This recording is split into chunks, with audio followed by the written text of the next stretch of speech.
Il va y avoir un point de presse important où 101 personnalités très connues vont dénoncer la francophobie au Québec. Gilles Proulx, bonjour, bienvenue à Salut Bonjour, Dino. Un plaisir de vous parler à chaque fois que vous êtes de passage parmi nous. On s'attarde particulièrement à ce point de presse qui aura lieu ce matin. Bon, Oui. d'abord, vous la voyez comment, la francophobie? Qu'est-ce que la francophobie, selon les 101 personnalités qui vont endosser cette Je vois ça déclaration-là? d'une façon très subtile. Il y a un mot qui est populaire cette semaine, c'est l'apartheid, Oui. avec la mort de Nelson Mandela. C'est à quoi l'apartheid? C'est la séparation. Et la grande masse, vous vivez là, et nous, les élites ou les hauts dirigeants, nous sommes de notre côté, et tout en ne se mêlant jamais à la grande masse. Alors, l'apartheid linguistique, elle existe au Québec, en ce sens que l'indifférence est une forme de francophobie.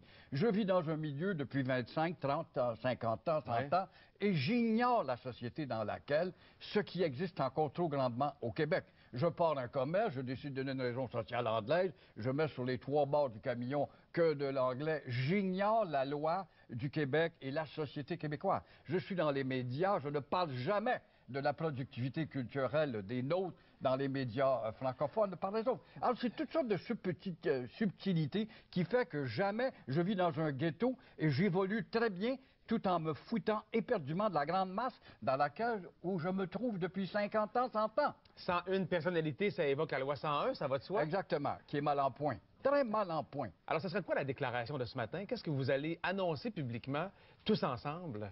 Mais moi, je pense qu'on devrait annoncer publiquement, de demander à Mme Marois de revenir à la charge et d'essayer de moyenner avec la CAQ, puisque c'est un parti qui est parlable, qui est l'entre-deux. Le Parti libéral n'est pas parlable, c'est celui du statu quo et de ces minorités qui pratiquent l'apartheid, pour arriver avec un renforcement, un tonique à donner à la loi 101, même s'il y a des chantres du statu quo qui s'imaginent que la loi 101 est en santé puis le français est en santé à Montréal. Ce n'est pas vrai. Vous êtes un défenseur du français, vous, depuis plus de 60 ans, pour ne pas dire davantage. Oui. Votre apartheid linguistique, comme vous le nommez, est pire qu'il était et mieux qu'il était, ou il y a encore trop de chemin à faire et c'est pour ça que ça prend une déclaration Moi, comme je pense celle-là? qu'il est pire qu'il était, en ce sens que jadis, il y a 50 ans, il y avait une bande de rednecks là, qui, bon, appartenait à leur communauté. Aujourd'hui, au nom de la mondialisation, il s'ajoute à ça l'immigration qui entre à pleine porte, qui ne voit pas l'utilité de baigner avec nous parce que we are in America, we're not in Québec. Okay. C'est une forme d'apartheid, c'est une forme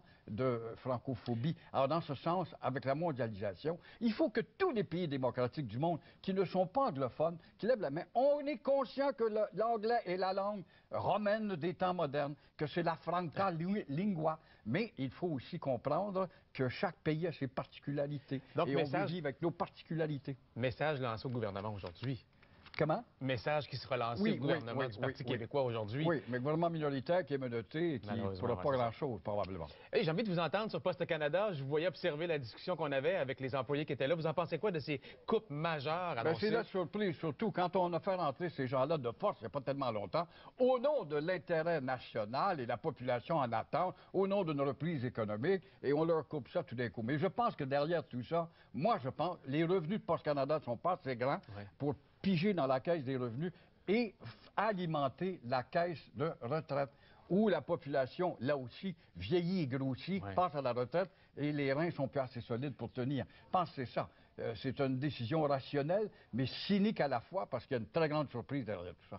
Alors, bon point de presse aujourd'hui, Gilles Proulx. Merci beaucoup. Il sera accompagné notamment de Bernard Landry, Sophie Stanquet, Pierre Curzi, Normand Lester et une centaine d'autres personnalités qui vont endosser cette déclaration qui s'appelle officiellement « Unis contre la francophobie », donc la peur du français ou l'ignorance du français. À peu près. Merci, Gilles Proulx. Merci beaucoup. Merci beaucoup.